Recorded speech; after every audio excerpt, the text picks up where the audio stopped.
Hello friends Sangeeta's bagger अन्य এটা ভিডিঅ'লৈ মই সংগীতাই আপোনালোক সকলোকে স্বাগতম জনাইছো। फ्रेंड्स আজি মই আপোনালোকৰ বাবে লৈ আহিছো মসুৰ দালি দি ৰন্ধা কলপচলাৰ খাৰৰ এটা খুবেই সোৱাদভৰা ৰেচিপি।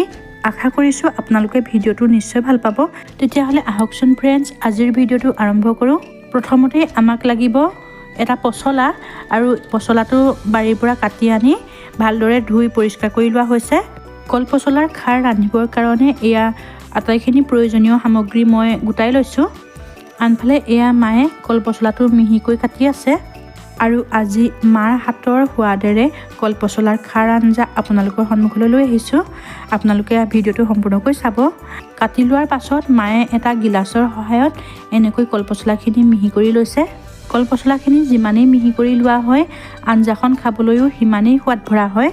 আনফালে এয়া মসুৰ আৰু মগু দালি মায়ে ভালদৰে ধুই কিছু সময় তিয়াই থৈছিলে। তাৰ পাছত এয়া পানীখিনি নিগৰাই লৈছে আৰু এয়া কেৰাহী এটা গৰম কৰি লৈ তাতে এয়া জোখমতে মিঠাতেল দিছে। তেল গৰম হোৱাত ইয়াতে এয়া দিছে দুখিলা তেজপাত। তাৰ পাছত থেতেলিয়াই লোৱা আদা নহৰুৰ পেষ্ট দি ভালদৰে লৰাই লৈছে। এতিয়া এয়া দি দিছে ভালদৰে ধুই থোৱা মসুৰ মগু দালিখিনি দিও আকৌ এবাৰ মায়ে ভালদৰে দেখিছেনে লৰাই লৈছে।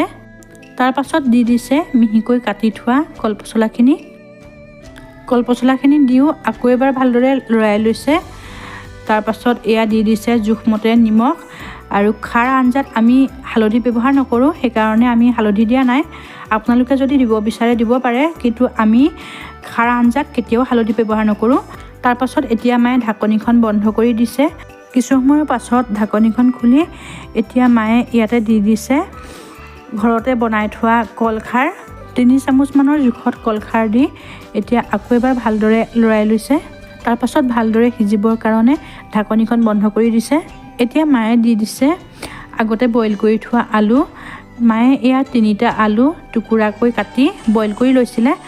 আলুটো আচলতে অপচনেল হয়, আপোনালোকে দিব নিবিচাৰিলে সেইটো স্কিপ কৰিব। তাৰ পাছত সকলোখিনি ভালদৰে মিক্স কৰি লৈ ঢাকনিখন আকৌ এবাৰ বন্ধ কৰি দিছে।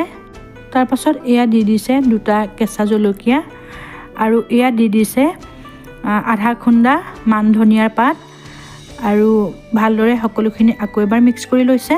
তাৰ পাছত আকৌ ঢাকনিখন বন্ধ কৰি দিছে।